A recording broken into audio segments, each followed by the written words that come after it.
All right, so let us continue. All right, so we're still at the introduction.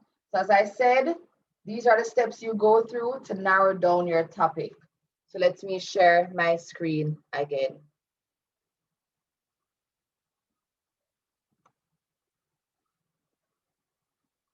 All right, what you will find is that you are expected to put your statement of problem in the form of a question, because basically the idea behind that is, all right, this is a problem. How are these people impacted, for example? And that will be my guide to the entire research process. So this is what I'm trying to figure out. This is the question that I'm trying to answer, right? So say we've narrowed it down.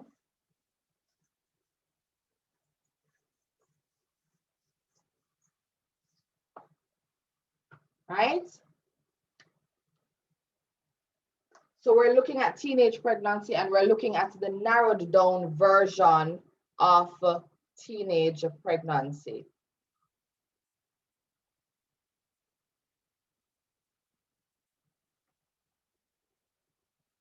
So the question, right, would now be,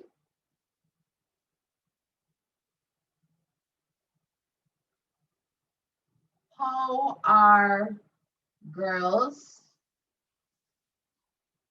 between, my marker finishing, really? Between the ages of 11 to 17 years old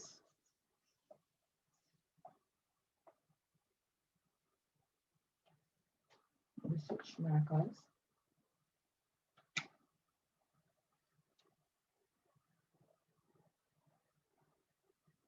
Impacted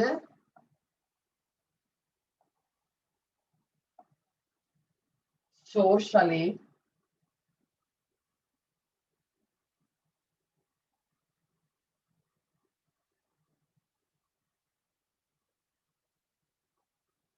in the community of Meadowbrook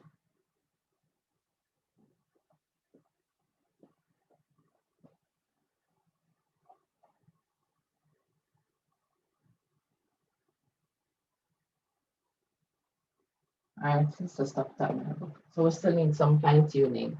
So how are girls who become pregnant, how are girls between the ages of 11 to 17 years old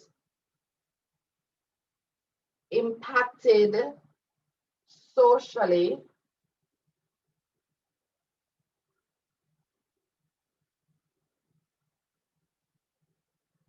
by the stigma of being a teenage mother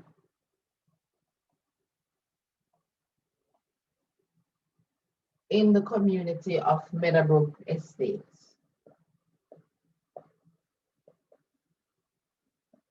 So that is how our topic would look.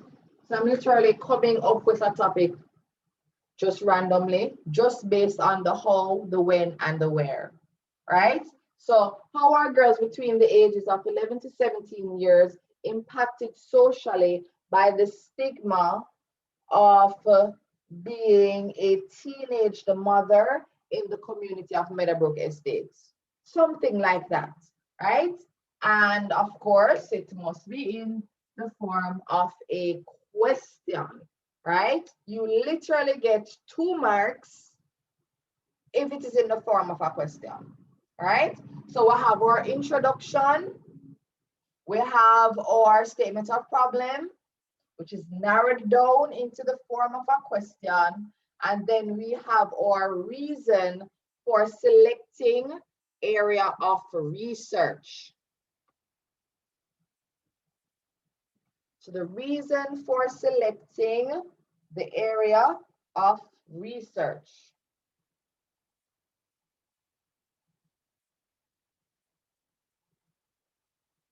And this is valued at 2 marks.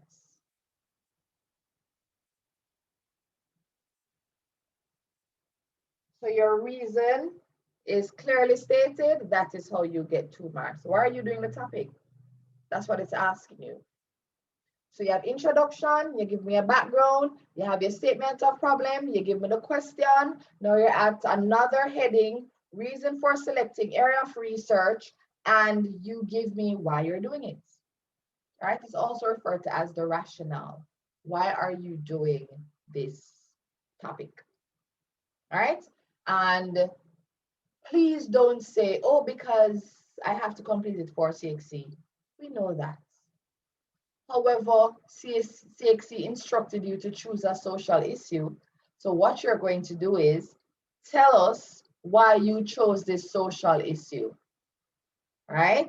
So you can say, all right, this is of particular significance to me because you've seen increased rates of teenage pregnancy in your community, or you believe this is an area of national concern because it has been reported in the papers that there is an increase in the instances of teenage pregnancies, and it has long lasting implications for the young lady because there is a stigma that is attached to them for being young mothers. Whatever the situation is, you must tell us why you are doing the topic, and it must sound like that, not it's a requirement for CXC. All right, because this is your research paper you're focusing on, you know, so you're just telling me about your research. You're not telling me that, all right, listen, CXC forced me to do this, so I have to do it. No, even if that is the case, we're focusing on the research and we want it to look fancy. So that is why we have to be detailed in that regard. And then we have our method of investigation.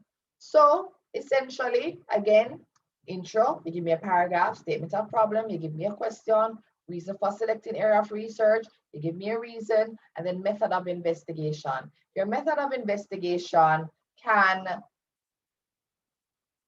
take 2 stages, meaning stage 1, you can write a part of your method of investigation before you actually conduct your research or your data collection process, right?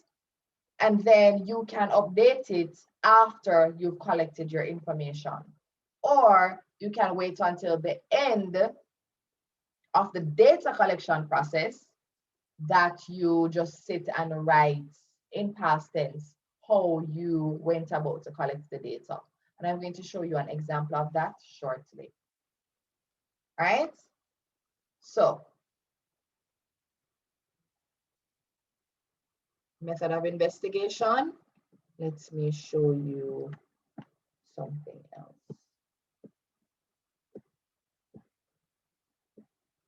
All right, so here is this person's introduction, your statement of problem. They have research questions. You can add your research questions as well, and we'll detail that a little more later on. All right, these research questions guide your projects in terms of when it comes to your analysis and interpretation and drawing your conclusions. Here, you will refer to these questions and ensure that they have been answered to ensure that at the end, you have properly addressed whatever the statement of problem is, right? So it's you just further narrowing down the topic to act as a guide for the entire research, right? But it's not a must. But it really does help. All right, so this is the rationale. And the rationale is the reason for selecting area of research. So we're not going to write that. So we're going to focus on this, the method of investigation. And this is what it should this is what your method of investigation should look like, right? So you're going to tell me the area that was investigated was the urban community of Stairtown in St. Anne, Jamaica. There are approximately this amount of households, this many people. If you have access to that information, you can add it. However, if you don't, you won't be penalized, right? So you can just tell me, for example, if you're doing it at your school, you can just let me know that this research was conducted at this particular school, and if you attend the school, or even if you don't, you can find out how many students are there. If it is a case where you're focusing on second form students, you can tell me how many second form students are there. Whatever the case is, you can, where relevant, include as much information as possible about where you are going to conduct your information and who your respondents are. Who are the people who are going to be answering the questionnaire? Who are the people who are going to be actually completing the questionnaire, right? And you can go on to further say that it is a quantitative method, and quantitative and qualitative research, it's not something that we venture too deeply in at the CSEC level, but when you go on to do Caribbean studies, you will have a more detailed discussion. But quantitative studies focus on numbers.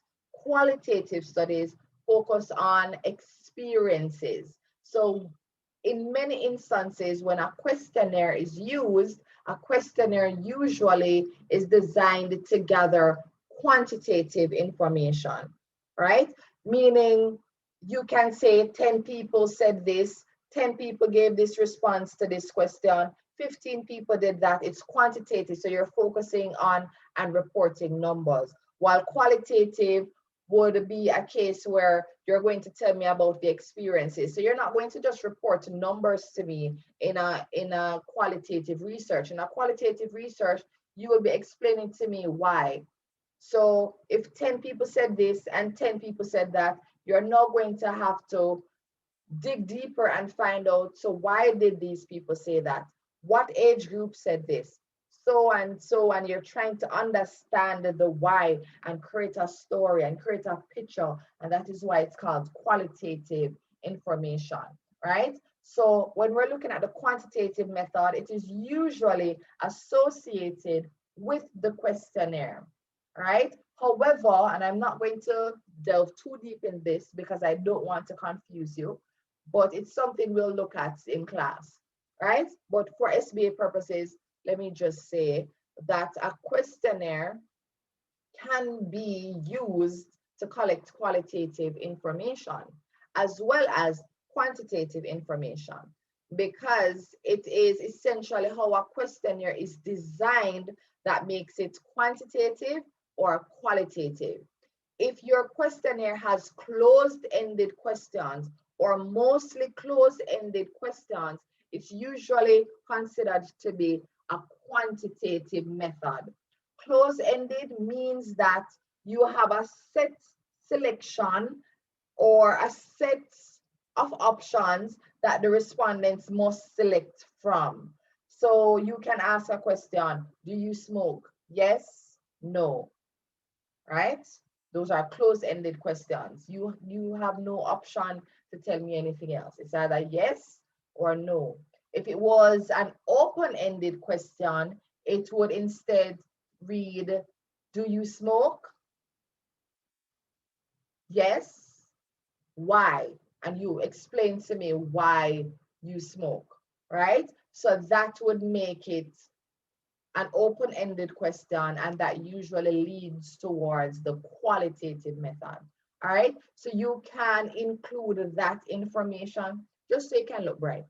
So you can say, I'm going to be using the quantitative method, or I'm going to be using the qualitative method, and this is seen by the 10 close-ended questions and the 2 open-ended questions that are found on my questionnaire.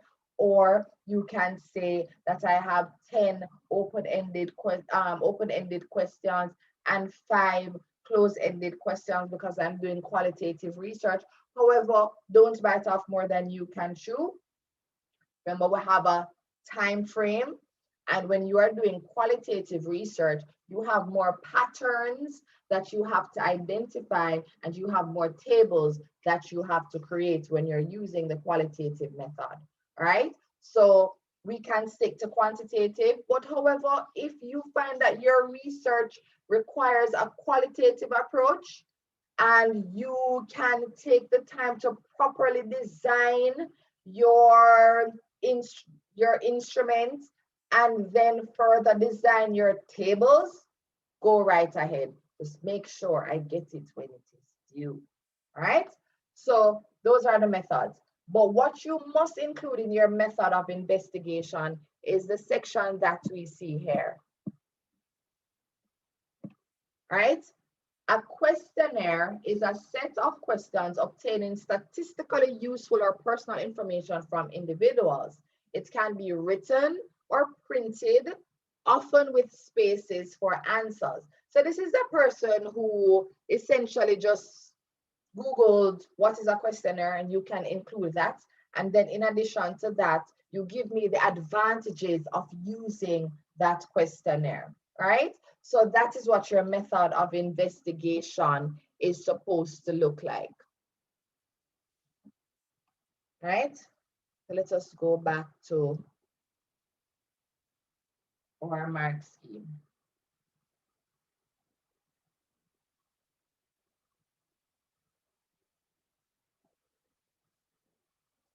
All right, so that is the method of investigation. And then we have our data collection instruments. So this is the actual questionnaire now that we are going to be focusing on, right? So this is the actual questionnaire. So when you are doing your questionnaire, there is a checklist that I want you to have. So when you're doing your questionnaire, ask yourself if you have included all of these components, right? One, have you collected data related to the gender? Really, it is supposed to be sex. Because as we looked at when we were looking at family, gender is socially defined and sex is biologically defined, right? So on many questionnaires, you will see they'll put gender, I guess because it feels more appropriate for the setting, because sex may conjure up feelings of discomfort when you use it, but it is actually the correct concept or correct term to use, because gender really speaks to whether you are masculine or feminine, and you can be a woman and you have many masculine traits, or you can be a man and have feminine traits. But that is not the information that you're collecting. You just want to know, are you male or female? And in that case, it is sex that is appropriate, right? That's the concept that is appropriate. That's the term that is accurate, right? So have you collected the sex of the respondents? Are they male? Are they female? Age of the respondents. Have you collected this information? You must know if they're male or female. You must know the age group of your respondents, because when you get to your analysis and interpretation of data, you need to be able to tell me how many females said what versus what responses were synonymous with the boys, what responses were synonymous with a particular age group, whatever the case is. That is what you are going to have to do later on. So it's best you collect it, because if it is not on the questionnaire, you can't discuss it, because where would you have collected the information from? Even if you know in your head how many boys and how many girls there are, if it is not collected, it can't be represented in your presentation of data, and it cannot be discussed in your analysis, right? So it must be on paper and represented to be discussed. And I'm sure that makes sense. Can't be in your head, right? Otherwise, we could have just told you to go attend the interview and you come in and tell us about it, right? But it must be noted. When you are doing the age ranges,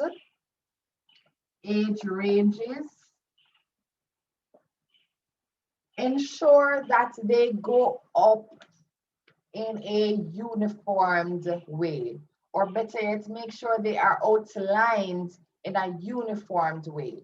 So if you're going to say, all right, you're going to look at the age range, you're looking at something, let's just go back to teenage pregnancy. You are looking at young girls between the ages of 11 to 17. You can go 11 to 13. You can go 14 to 16, right? And this wouldn't be appropriate because then you'd have to put 17 and over. So you'd have to make it smaller, right? Because you want to have at least 4 options and you want to make it consistent. So let's just try that again. So you would go 11 to 12, 13 to 14, 15 to 16, 17 years old. And you have your 4 options and you have your check boxes and you go through and they can select where they are. And this would be a uniformed way of outlining the ages. And let me give you an example of what not to do. So when I say uniformed, it means that it's going up by the same amount. So it's going up by 1, 11, 12, and then 13, 14. Don't do 11, 12, and then you go 12 to 15, and then you do 15 to 16, and then you do 17, right? It's not uniform because you're going up by 1, right? Then you're going up by 3, then you're going back by 1. You can't do it that way. Well, you can, but then you're going to be marked down for it. So don't do it that way. Try to make sure that it is uniform. If you're going to go up by 1, do it in all instances. If you're going to go up by 2, do it in all instances. In an instance where you have a small age range, like 11 to 17, you can go up by 1 and 2. But say you're looking at your entire community and you're going to be looking at from 11 years old to 50 years old, you can make your age range wider. So you can, instead of saying 11 to 12, you can say 11 to 16, right? And then 16 to 20 or 21, I'm not paying attention to the range, but you would make it wider so all of the age ranges can be placed in the 4 options, right? So option A, option B, option C, option D, right? So if you're going to be looking at your community where you're going to be including people of all ages, you'll make the age range wider, right? So you can, instead of having 11 to 12, this to this, this to that, you can even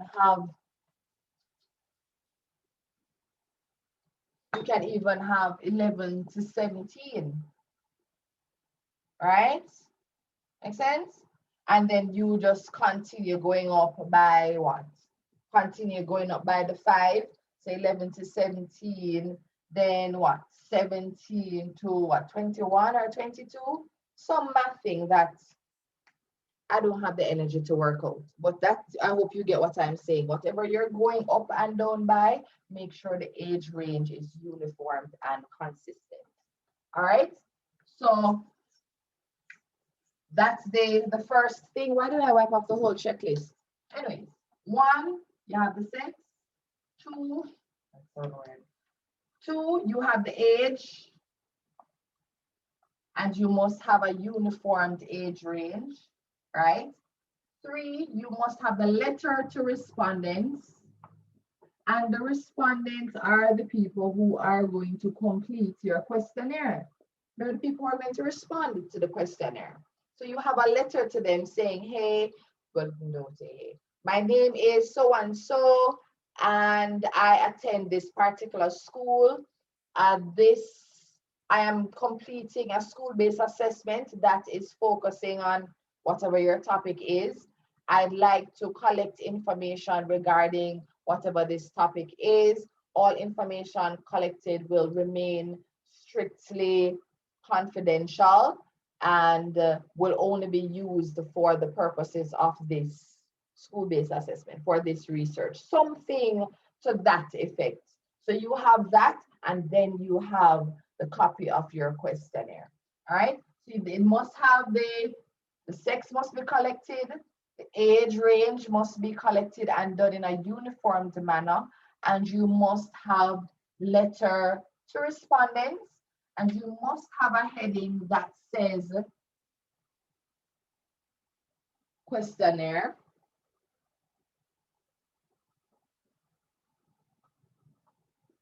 All right. And then you must have both open-ended and closed-ended questions.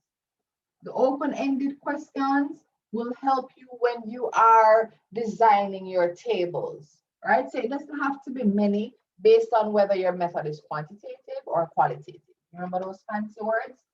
So that is up to you, but try to ensure that you include both open-ended and closed-ended questions, right? And what am I forgetting? The next thing is ensure that you have a minimum of 12 questions. Minimum. So don't let that be your goal. Please don't say, all right, well, you said 12, I only need to come up with 12. But ensure that you have a minimum of 12 questions. So once you've collected age and sex, you just need to come up with 10 more. All right? So ensure that as you design your questionnaire, you have gone through the process and you have all of these in your design process. Make sense? Let me see what is next. All right. So take a look, write it down. Let me share screen again. Let me share my screen.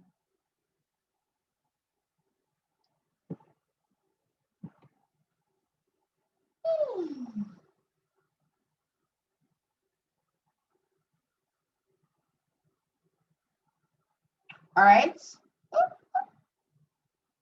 Marking up the whole page. All right. And so the next thing that we're going to look at is our procedures for data collection.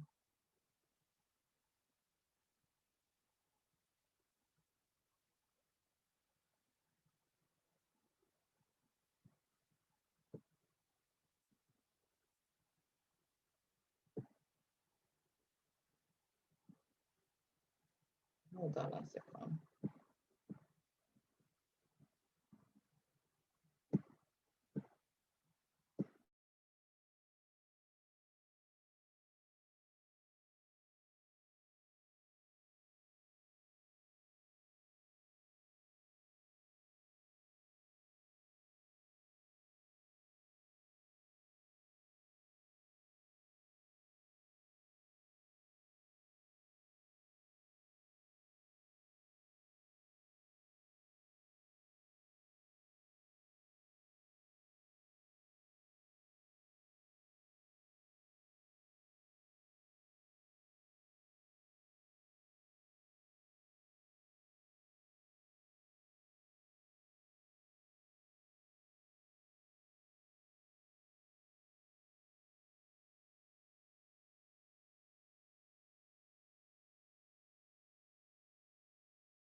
All right, having a bit of technical difficulties.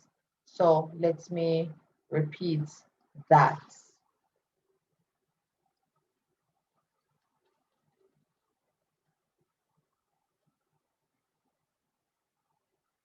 All right, so just to go over something that I said previously, just to avoid any confusion. Usually for the method of investigation, right? You describe the use of the questionnaire, right? How many open-ended questions, how many closed-ended questions, and then below your questionnaire, below the method of investigation, which is a description of your questionnaire, you can have procedures for data collection where you tell me how many you distributed, at what time, how many were returned, all of that.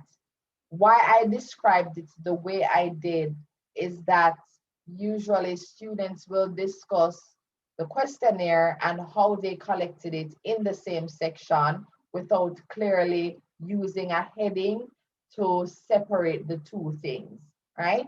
Because your method of investigation is 2 marks, so telling me about the questionnaire and its advantages, and the procedures for data collection is also 2 marks, telling me, you know, when you handed it out, how many were returned, how many emails collected it, whatever details you found in your distribution and collection process, you include it there. It doesn't necessarily have to be under separate headings, but I like it when students place them under separate headings because it acts as a guide, so you know that you have addressed or covered each section of the syllabus. All right. So I hope I didn't lose or confuse anybody where that is concerned. So if it is put together, so if in your method of investigation, you go on to tell me your procedure, you're not going to lose marks for not having a distinguishable heading. However, place the heading so you can have the method of investigation and procedure for data collection, you can have them on the same page to use as a guide to ensure that you have included it. All right. So that is that for the first part of your SBA. So let me show you what you're supposed to have up to this point.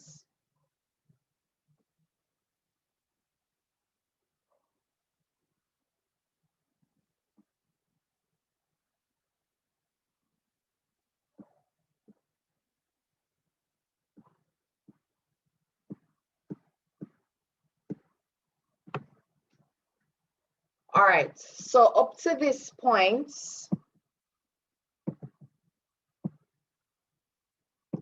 you should have your cover page with your topic, the broad heading, and you can put the narrowed question here in this section. You can place a picture in this section if you choose. You don't lose marks if you don't have a picture. It's solely up to you. On your title page, you must have this information, right?